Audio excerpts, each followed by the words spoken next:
Salut tout le monde, j'espère que vous allez bien et que vous comportez très bien. Ravi de vous retrouver dans une nouvelle séance de français. Aujourd'hui, nous allons voir la suite de la leçon de la vidéo précédente. Alors, le titre de notre leçon est les types de phrases.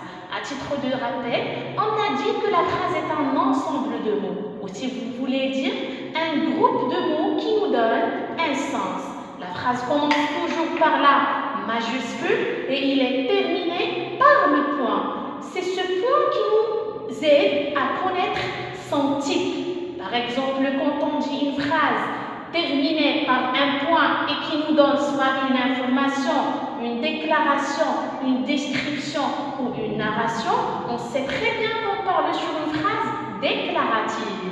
Alors, quand on dit une phrase qui est terminée par un point d'exclamation et qui sert à exprimer des sentiments, on sait très bien qu'on parle sur une phrase exclamative. Ce sont les deux types qu'on a vus la séance dernière ou bien que j'ai expliqué dans la vidéo dernière. Aujourd'hui, on va voir les deux autres types qui sont restés. Très bien. Regardez avec moi la première phrase. Tu as fait des exercices? Tu as fait des exercices? Alors, si vous voyez, c'est une phrase que j'ai dit sous forme d'une question. Très bien. Alors, j'ai posé une question. Alors, si vous voyez, cette phrase est commencée par la majuscule et il est terminé par le point d'exclamation, le point d'interrogation. Très bien, on dit que c'est une phrase qui est interrogative. Alors, dans laquelle je me suis interrogée, d'accord? Alors, j'ai posé une question. Tu as fait des exercices? La même chose dans la deuxième phrase. As-tu fait des exercices? C'est la même phrase. C'est une phrase qui est interrogative puisqu'il est terminé par un point d'interrogation. Mais regardez la différence entre la première et la deuxième. C'est que dans la première, j'ai commencé par le pronom personnel, veut dire le sujet, et je le poursuis par le verbe. Mais dans la deuxième phrase, je l'ai inversé.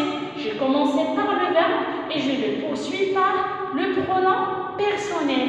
On dit que dans la première phrase est une phrase interrogative par intonation. Parce que c'est l'intonation qui a changé. Alors, c'est ma tonalité de voix. Et dans la deuxième phrase, on dit que c'est une phrase interrogative, puisqu'elle sert à poser une question, mais dans cette fois, ce n'est pas par intonation, mais par inversion de sujet. Dans la troisième phrase, est-ce que tu as fait tes devoirs, ou bien tes exercices, pardon, est-ce que tu as fait tes exercices? C'est une phrase également interrogative, puisqu'il est terminé par un point d'interrogation et puisque je me suis interrogée, mais cette fois par l'utilisation du mot interrogatif, est-ce que?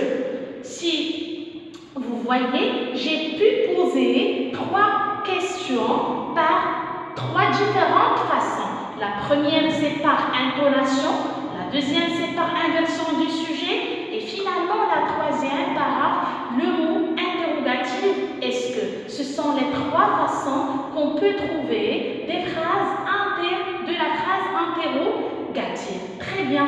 Alors, passons à la quatrième phrase. Reste dans ta place. Reste dans ta place. Regardez, cette phrase est terminée par le point d'exclamation. Il est commencé par un verbe. Un verbe est conjugué à quel temps? Alors, il n'y a pas de pronom personnel. Non, l'absence du pronom personnel. Il est conjugué à l'impératif. Alors, il est conjugué à l'impératif. Et l'impératif est un temps qu'on utilise pour donner quoi? Très bien, pour donner un ordre. Alors, on l'utilise pour donner un ordre. On dit que c'est une phrase impérative. Alors, c'est une phrase impérative qui nous donne un ordre. La phrase impérative sert à donner un ordre. Et il est terminé par un point d'exclamation. Il est terminé par un point d'exclamation. La phrase numéro 5. Il est interdit de voler. Il est interdit de voler. Ici, puisqu'il est terminé par un point d'exclamation, on dit que c'est une phrase impérative, mais qui ne me donne pas un ordre. Il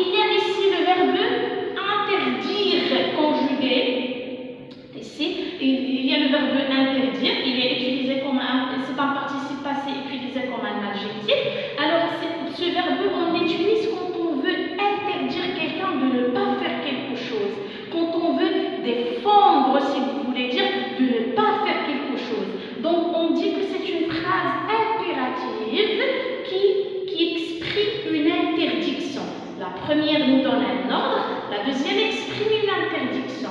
La troisième phrase des phrases impératives, vous êtes la phrase numéro 6 dans les exemples, il faut faire du sport. Il faut faire du sport. Cette phrase n'exprime ni ordre ni interdiction. Il nous donne un conseil. Quand on dit je te conseille de faire le sport, bien de pratiquer le sport. Il faut faire du sport. C'est une phrase impérative qui nous donne un conseil et qui est terminée par le point d'exclamation.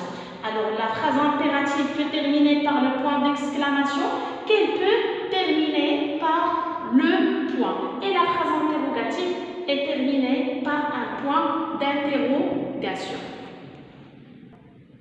Voici une conclusion. C'est une conclusion de ce que nous venons de dire maintenant. La phrase déclarative donne une information, une déclaration, une description ou une narration. C'est la phrase qui est terminée par le point. La phrase interrogative sert à poser une question. C'est ça l'utilisation de la phrase interrogative. Elle sert à poser une question. Il est terminé par le point d'interrogation. On a vu les trois façons de la phrase interrogative. L'interrogation par intonation, interrogation par le mot interrogatif est-ce que et interrogation par inversion du sujet. La phrase exclamative, c'est celle qui est terminée par le point d'exclamation et c'est une phrase qui sert à exprimer un sentiment fort. Et finalement, le quatrième type est la phrase impérative qui sert à donner soit un ordre, si vous vous rappelez, c'est le premier exemple de la phrase impérative, un conseil, et le dernier exemple de la phrase impérative, ou bien une interdiction. Comme ça, nous sommes arrivés à la fin de l'explication des types de phrases. Merci pour